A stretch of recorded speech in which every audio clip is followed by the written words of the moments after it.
আসসালামু আলাইকুম রহমতুল্লাহ। সম্মানিত দর্শক মণ্ডলী, আজকে পবিত্র ঈদের দিন। এই ঈদের দিন সবাই কোরবানি করে, সবাই গরুর গোশত ভক্ষণ করে। কিন্তু দেখেন, এই যে লোকটা, এই লোকটা করলো কি, তার নিজের আপন শ্বশুরকে কোরবানি দিয়ে দিল, অর্থাৎ নিজের শ্বশুরকে সে জবাই করে দিল। এবং সে নিজের শ্বশুরকে জবাই করে সে তার জবানবন্দি দিতেছে কীভাবে, কী কারণে তার শ্বশুরকে হত্যা করলো, কুপিয়ে একদম মেরেই ফেলল। এই ঘটনাটি ঘটেছে নোয়াখালীতে। আমরা সব কিছু বিস্তারিত তার মুখ থেকেই শুনি। দেখুন সে তার মুখ থেকে কীভাবে বর্ণনা দিতে।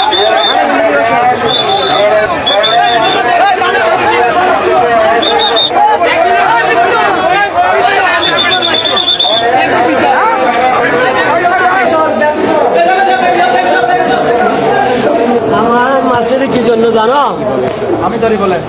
আমি মার্সিডি এর মাইব, আমি 6 বছর সংসার করছি, 2টা বাচ্চা হয়েছে। দুইটা বাচ্চা হওয়ার পরে আমার 6 ভরি স্বর্ণ লইয়ে ও মাইব চলে গেছে, বাড়ি চলে গেছে। তো ওরে বলতেছে আমারে ডিভোর্স দেওয়া, ডিভোর্সও দেয় না। হলে সম্মানের সাথে আমারে ডিভোর্স দেওয়া, আপনার সম্মান আমার নিয়ে যাও, আমার সম্মান আমি নিয়ে যাও, আমি একটা বিয়ে করবো। এখন আমার বিয়ে করতেও দেয় না। আমার স্বর্ণগুলা নিয়ে ও গার্মেন্টসের চাকরি তুলে দিছে মাইয়েরে। ও গার্মেন্টসে চলে গেছে। আমার একটা বাচ্চা আমার সাথে আছে, আমার মার সাথে, আর একটা ও নানুর বাড়িতে আছে। আমি প্রতি মাসে সাহায্য যাই। এখন আমার সাহায্য যাইতে গেছি, আর আমার সাহায্য দেয় না বাচ্চা হতুর হন বাচ্চা।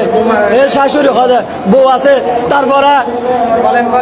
তারপরে হতে এইটা হতে আমার মারি 7 লাখ টাকা গুণরে দিব। যেহেতু আমি মেম্বার লেগে আমার এলাহার 2জন মেম্বার নিয়ে গেছে, সাইফুল আজম সাইফুল মেম্বারকে নিয়ে গেছি, দিদার আলম কুকনকে নিয়ে গেছে। মাইফা হতে আমি ভাত খাবো না, হতে বা না এলে সমস্যা নাই, আমার একটা ডিভোর্স দিয়ে দাও। তো আবার আমার লাই একটা নারী নির্যাতন কেস করে দিছে। ও নারী নির্যাতন কেস করে দিয়েছে। আমি আলমালিও দিতে পারে না, আমার টাকা আলমালি কিনছি। হয়তো আমার থেকে 2 লাখ টাকা গরুর ব্যবসার জন্য যৌতুক হয়েছে। এইটা বলে মিথ্যা আমার জন্য একটা মামলা করে দিছে ফুডে। আমি 30,000 টাকা খরচ করে মামলাটা জামিন লইছি। জামিন আজ চলছে। ওরে তাহলে আমার বউ আমি নিব। ওরে আমি মিস্টারেরও বলছি, স্যার আমার বউ আমি নিব। এটা হয়তো আমি সংসার করবো না। ও আমার 6 ভরি স্বর্ণর লোভে আমার 2টা বাচ্চার জীবন নষ্ট করিও না। আমার সাথে সংসার না করি, আমার বাচ্চার জীবনটা চাও চাই না। আমার নাম মোহাম্মদ হোসেন, বাড়ি আজলউদ্দিন সদাইগরের বাড়ি, পূর্ব সরব্বাটা আজলউদ্দিন সদাইগরের বাড়ি। আমার বাবার নাম মোহাম্মদ হাশেম। বিয়ে করছি 2019 সালে। খোলাবাজার ঘটাইছে। এরে আমি পুরো সরব্বাটা খুঁজতেছি, পাই না। আমারে মারি 7 লাখ টাকা গুণরে দিব হয়েছে। সেই জন্য আমারে মারছে, আমারে 3 বার মারছে। সেই জন্য আমি পুরো সরব্বাটা খুঁজতে পারি না। আজকে পাইছি দি। কোথায় পাইছে? এই গরুর বাজারে পাইছি। কিভাবে মারছেন? খুব মারছি। কি দিয়ে? দা দিয়ে। দা দিয়ে পাইছেন? কয়টা দিয়েছেন? খুব যেটা লাগছে সেটা দিছি। এখন আমি মরে যাইলে কোনো টেনশন নাই।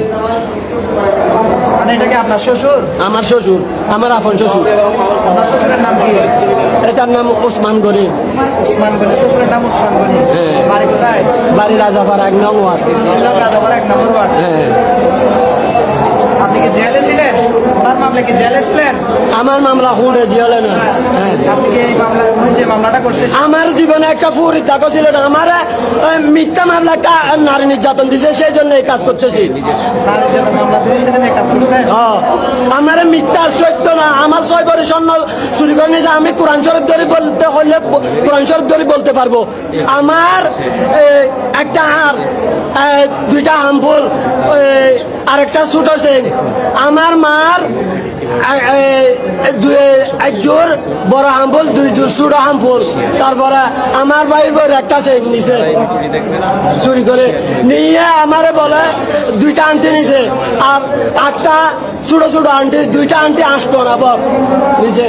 আমার 4 ভরি, আমার মার 2.5 ভরি, 6.5 ভরি স্বর্ণ নিছে নিয়ে। আমার এই তো হয় আরো 7 লাখ, আমার মারি 7 লাখ টাকা গুণরে দিব। এখানে যে আপনার শ্বশুর আছে, আপনি কেমনে জানেন? হ্যাঁ, এখানে যে আপনার শ্বশুর আছে, আপনি কেমনে জানছেন? আমি আগে দেখছি। আগে দেখে গেছেন? হ্যাঁ, দেখে গেছি। দাগ থেকে আনছেন? দাগর থেকে আনছি। এখানে এসে ঘটনা হ্যাঁ ঘটেছে, আমি একটা মিথ্যা কথা বলি না। মেলা দিছে দাইবে রোডে মেলা দিছে আমি। আজকের ভিডিওটি এই পর্যন্ত। আসসালামু আলাইকুম ওয়া রাহমাতুল্লাহি ওয়া বারাকাতুহু।